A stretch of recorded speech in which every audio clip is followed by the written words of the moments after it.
नियमित संकीर्तन मन शरीर और हृदय को अमृतमय करे। यह मनीष भितर आध्यात्मिकता और एकाग्रता सृष्टि करने सह मनीष को सुस्थ सतेज रखे बोली कहते गजपति दिव्य सिंहदेव। पुरी गोपबंधु आयुर्वेद महाविद्यालय सम्मिलनी कक्ष में भारतीय प्रशासनिक सेवार प्राक्तन जिलापाल दिगंबर महंती अध्यक्षता और ओडिशार विशिष्ट संगठक जटाधारी मिश्र परिचालन में अनुष्ठित श्री जगन्नाथ संस्कृति संकीर्तन सेवा विकास परिषद 20तम अधिवेशन को उद्घाटन कर गजपति कहिथिले जे नाम संकीर्तन सह गाँ गाँव में भागवत टुंगीर पुनरुद्धार आमर संकल्प हो।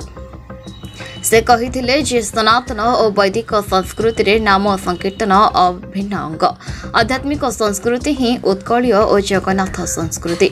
एक श्रृंखलित समाज और परिवार गठन सह जीवन परिवर्तन पाई ठाकुर नाम स्मरण श्रवण और मनन आमर ध्येय हो।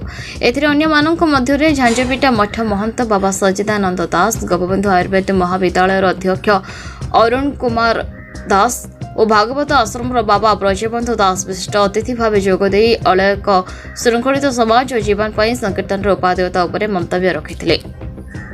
महाअधिवेशन द्वितीय सोपान dreams professor Arpita Priyadarshini, Nayagarh hospital चिकित्सा अधिकारी आशुतोष मिश्र, पुरी जगन्नाथ मेडिकल और कॉलेज सर्जरी विभाग मुख्य श्रीकांत पंडा, पारादीप महाविद्यालय प्राक्तन अध्यक्ष सुरेन्द्र मोहन मिश्र और पुरीर विशिष्ट चिकित्सक डॉक्टर नरहरि मिश्र अतिथि भाव जोगदे सुस्थ शरीर गठन में संकीर्तन आवश्यकता पर आलोकपात करथिले।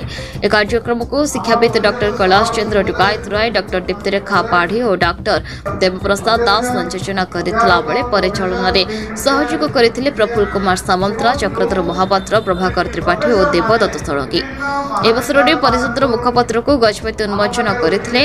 एही महा अधिवेशन रे ओडिशा परपरे संगीत नाटक एकाडेमी सदस्य तथा श्री जगन्नाथ धर्म संस्कृति सुरक्षा संगठन ओडिशार राज्य सभापति डॉक्टर बद्री मिश्र, गवेषक पूर्णचंद्र गोचेकार, कवि दामोदर परिड़ा, समाजसेवी अजय प्रधान समेत राज्यर विभिन्न जिलार आसिथिबा 1000 ऊर्ध्व संकीर्तनकारी, शिक्षाविद गवेषक वीर हरिकृष्णपुर बेलदोल, बालीगुआली समेत पुरी सदर, ब्रह्मगिरी, सत्यवादी, पिपिली समेत अनेक अंचलर गाँ मुखिया भव्य संकीर्तन सह ठाकुर भौरी यात्रार आगे आगे नरेंद्र पुष्करणी यात्रा करथिले। एही परिप्रेक्षी में संकीर्तन कलाकार को लोककला कलाकार भावे ग्रहण करी सरकार कलाकार भत्ता प्रदान करिथिबारु सरकार पाखरे कृतज्ञता ज्ञापन करबा सह एही भत्तार परिमाण 5000 करने को दाबी रखा सह श्रीमंदिर प्रशासन संकीर्तन दल पर 2टी गृह जोगाइबा को निवेदन रखिथिले संपादक जटाधारी मिश्र। आज हम 20 वर्ष पूर्ति पालन करके गजपति महाराज निर्देश आरंभ करते गजपति महाराज बहुत थर आम सहित ये कार्यक्रम उपस्थित रही आपको आशीर्वाद देखते निर्देश आम एपर्यंत परिचालित होचे आज 20 वर्ष पूर्ति से आम पाखे उपस्थित अच्छा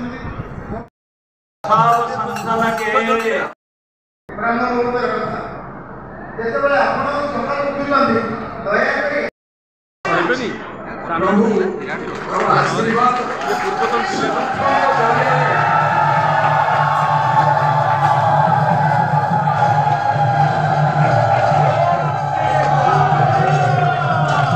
ପ୍ରଭୁଙ୍କର ଆଶୀର୍ବାଦ ସନ୍ତାନଙ୍କୁ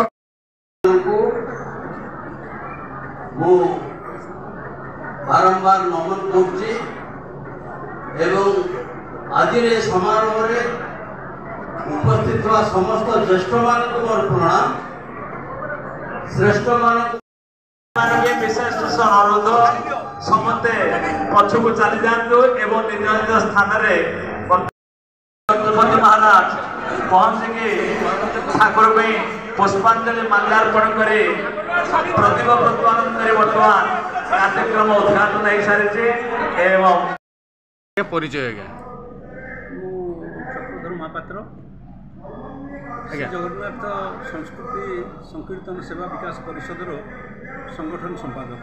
आज्ञा प्रत वर्ष भाई चलित वर्ष संकीर्तन जो आसुची चंदन यात्रा भौरिकी तो चलित वर्ष भी भौरिकी आसुचंती तो आज गोटे निरा जिन देखा मिला गजपति महाराज निजे थिले संकीर्तन मानक से निजर उद्बोधन में बहुत उत्साहित करते किंतु विभिन्न समस्या देखा मिलूँ जो भक्त मैंने आसुँच तो से ठीक रही पारना ରାତିକି ରହିକି ଯିବା ପାଇଁ ଇଚ୍ଛା କଲେ ବି ହେଇପାରୁନି। ତ ଆଜି କ'ଣ ଆଲୋଚନା କଲା ଟିକେ ବିସ୍ତୃତ ଆଲୋଚନା କଲା। ଦେଖନ୍ତୁ ପ୍ରତ୍ୟେକ ବର୍ଷ ଆମେ ଶ୍ରୀ ଜଗନ୍ନାଥ ସଂସ୍କୃତି ସଂକୀର୍ତ୍ତନ ସେବା ବିକାଶ ପରିଷଦ ତରଫରୁ ସଂକୀର୍ତ୍ତନ ମହାଧିବେଶନ ପୁରୀଠାରେ ଆମେ ପ୍ରତିବର୍ଷ କରୁଛୁ। ଯେଉଁ ମହାଧିବେଶନରେ ସାରା ଓଡ଼ିଶାରୁ ପ୍ରାୟ 2000ରୁ 3000 ଭକ୍ତ ସଂକୀର୍ତ୍ତନ ଭକ୍ତ ଆସି ଏଠି ଆମ ପାଖରେ ପହଞ୍ଚୁଛନ୍ତି ଏବଂ ତାଙ୍କୁ ନେଇ ଆମର ସଂକୀର୍ତ୍ତନ ବିଷୟରେ ଆଲୋଚନା କରାଯାଏ। ଏ ବର୍ଷର ଯେଉଁ ଆଲୋଚନାଟି ରହିଥିଲା ନିଶ୍ଚିତ ଭାବରେ ମନ ଶରୀର ଏବଂ ଆତ୍ମା ଉପରେ ସଂକୀର୍ତ୍ତନର ପ୍ରଭାବ ଏ ବିଷୟରେ ଏକ ତତ୍ତ୍ୱଭିତ୍ତିକ ଆଲୋଚନା ଆଜି କରାଯାଇଥିଲା। ସର୍ବପ୍ରଥମେ ଆଜି ଗଜପତି ମହାରାଜ ଶ୍ରୀ ଶ୍ରୀ ଦିବ୍ୟସିଂହ ଦେବଙ୍କ ଦ୍ୱାରା ଆଜି ଉଦ୍ଘାଟନ ହୋଇଥିଲା ଆଜିର ଏ କାର୍ଯ୍ୟକ୍ରମକୁ ଏବଂ ବିଶେଷ ଭାବରେ ଆମ ସହିତ ମଧ୍ୟ ଅନ୍ୟାନ୍ୟ ମଠାଧୀଶ ମାନେ ଆସି ପହଞ୍ଚିଥିଲେ। ପ୍ରଥମ ଅଧିବେଶନ ପରେ ଦ୍ୱିତୀୟ ଅଧିବେଶନରେ ଓଡ଼ିଶାର ଲବ୍ଧ ପ୍ରତିଷ୍ଠିତ ଡାକ୍ତରମାନେ ଆମ ସହିତ ଥିଲେ ଏବଂ ସେମାନେ ତାଙ୍କର ଡାକ୍ତରୀ ପାଠରେ ସଂକୀର୍ତ୍ତନର ପ୍ରଭାବ ଏବଂ ମନ ଆତ୍ମା ଏବଂ ଶରୀର ଉପରେ କିଭଳି ଭାବରେ ସଂକୀର୍ତ୍ତନର ପ୍ରଭାବ ରହିଛି ଏବଂ ସଂକୀର୍ତ୍ତନ ଦ୍ୱାରା କିପରି ଏକ ରୋଗୀ ଭଲ ହୁଏ ତା ଉପରେ ମଧ୍ୟ ସେ ତାଙ୍କର ସନ୍ଦର୍ଭ ରଖିଥିଲେ ଏବଂ ବିଶେଷ ଭାବରେ ଗଜପତି ମହାରାଜ ନିଶ୍ଚିତ ଭାବରେ ସଂକୀର୍ତ୍ତନ ହେଉଛି ସର୍ବଶ୍ରେଷ୍ଠ ମାଧ୍ୟମ ଯେଉଁଠି ଆତ୍ମା ପବିତ୍ର ହୁଏ ଗଜପତିଙ୍କର ଅଭିଭାଷଣରେ ରହିଥିଲା। ତେଣୁ ସଂକୀର୍ତ୍ତନର ମୂଳ ଏବଂ ସଂକୀର୍ତ୍ତନର ଶେଷ ହେଉଛି ଗୋଟେ ଲୋକର ଜନ୍ମ ଏବଂ ଗୋଟେ ଲୋକର ମୃତ୍ୟୁ ସହିତ ଏହା ସମାନ। ଜନ୍ମ ବେଳେ ସଂକୀର୍ତ୍ତନର ଆବଶ୍ୟକତା ଥାଏ ଏବଂ ମୃତ୍ୟୁ ବେଳେ ମଧ୍ୟ ହରିନାମର ଆବଶ୍ୟକତା ଥାଏ। ଏହା ସମସ୍ତ ଆଲୋଚକମାନେ ତାଙ୍କର ମତ ପ୍ରଦାନ କରିଛନ୍ତି ଏବଂ ସଂକୀର୍ତ୍ତନ ଦ୍ୱାରା ଯେ ମଣିଷକୁ ଆନନ୍ଦ ପ୍ରଦାନ କରେ, ମଣିଷ ହୃଦୟରେ ଚେତନାର ପ୍ରଭୁଙ୍କର ଭାବ ଜାଗ୍ରତ ହୁଏ ଏବଂ ମଣିଷ ସବୁବେଳେ ଆତ୍ମସନ୍ତୋଷ ଆତ୍ମତୃପ୍ତି ଲାଭ କରେ। ନିଶ୍ଚିତ ଭାବରେ ସଂକୀର୍ତ୍ତନର ପ୍ରଭାବ ଶରୀର ଉପରେ ରହିଛି, ଶରୀର ମଧ୍ୟ ନିରୋଗ ରହେ। ତେଣୁ ଆମେ ଆଜିର ଦିବସଟି ନିଶ୍ଚିତ ଭାବରେ ଆମ ପାଇଁ ଏକ ଉତ୍ସାହପୂର୍ଣ୍ଣ ଦିବସ ହେଇଛି। ଆମେ ଅନୁଷ୍ଠାନ ତରଫରୁ ଏ ଦିବସଟିକୁ ପାଳନ କରୁଛୁ ଏବଂ ଗଜପତି ମହାରାଜଙ୍କ ପାଖରେ ନିବେଦନ ରଖିଛୁ ଯେ ଆଗାମୀ ଦିନରେ ସଂକୀର୍ତ୍ତନ ମହାଧିବେଶନ କରିବା ପାଇଁ ଶ୍ରୀମନ୍ଦିର ପ୍ରଶାସନ ତରଫରୁ କିଭଳି ଭାବରେ ସାହାଯ୍ୟ ଓ ସହଯୋଗ ଆମକୁ ଯୋଗାଇ ଦିଆଯିବ। ଗଜପତି ମହାରାଜ ମଧ୍ୟ ସେ ବାବଦରେ ଆମକୁ ପ୍ରତିଶ୍ରୁତି ଦେଇଛନ୍ତି।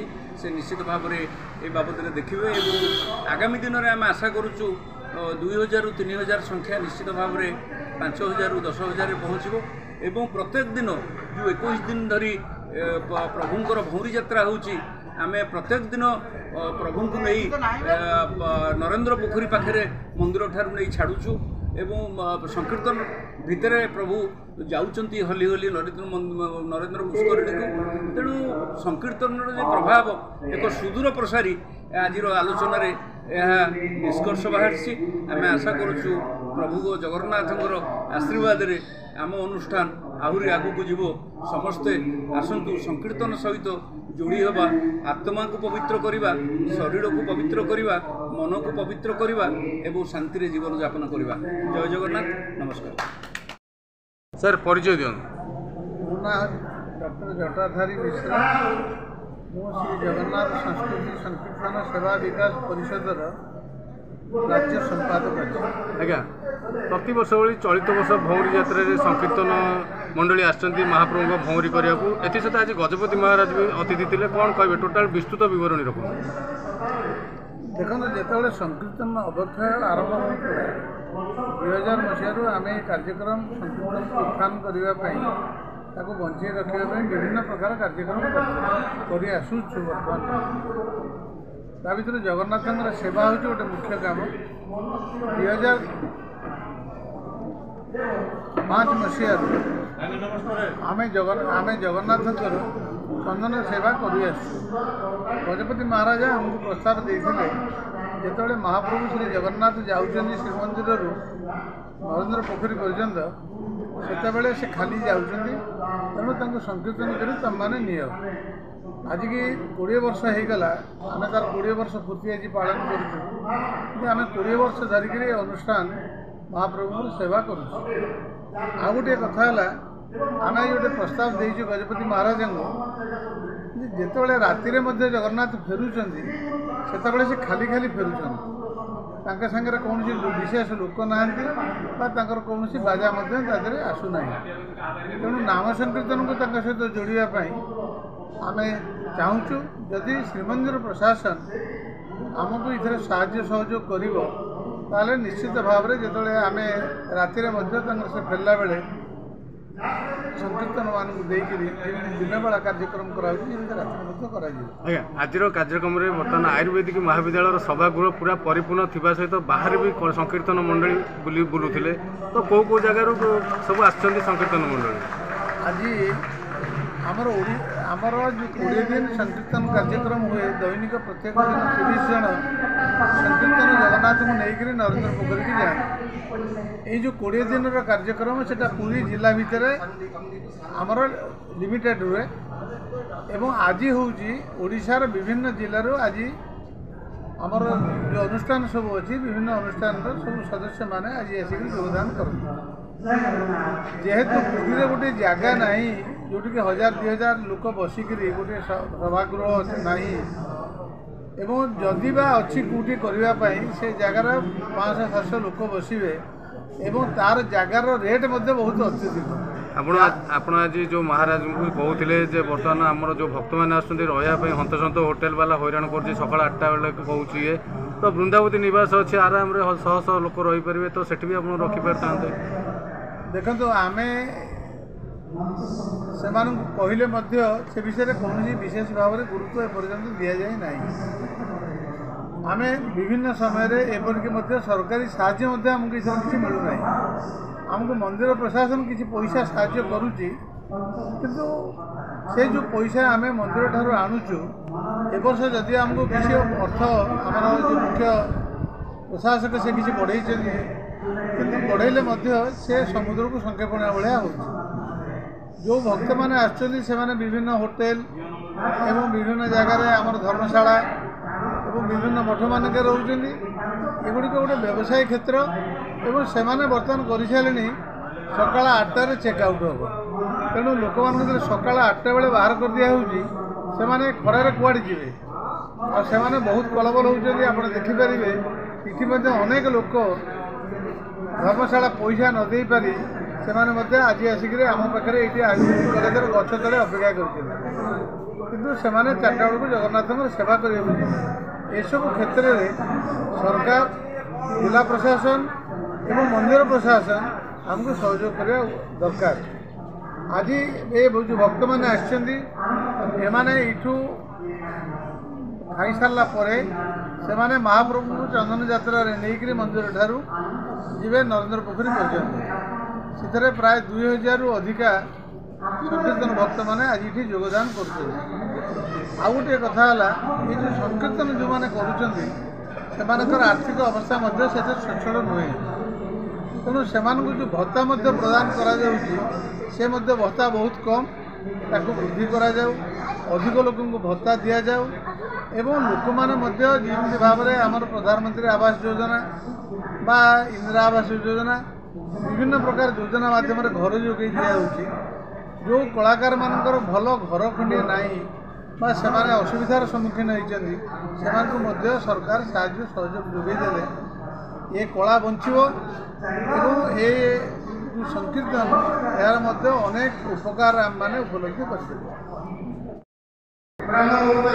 पुरी रमेश साहू को रिपोर्ट न्यूज 5 खबर।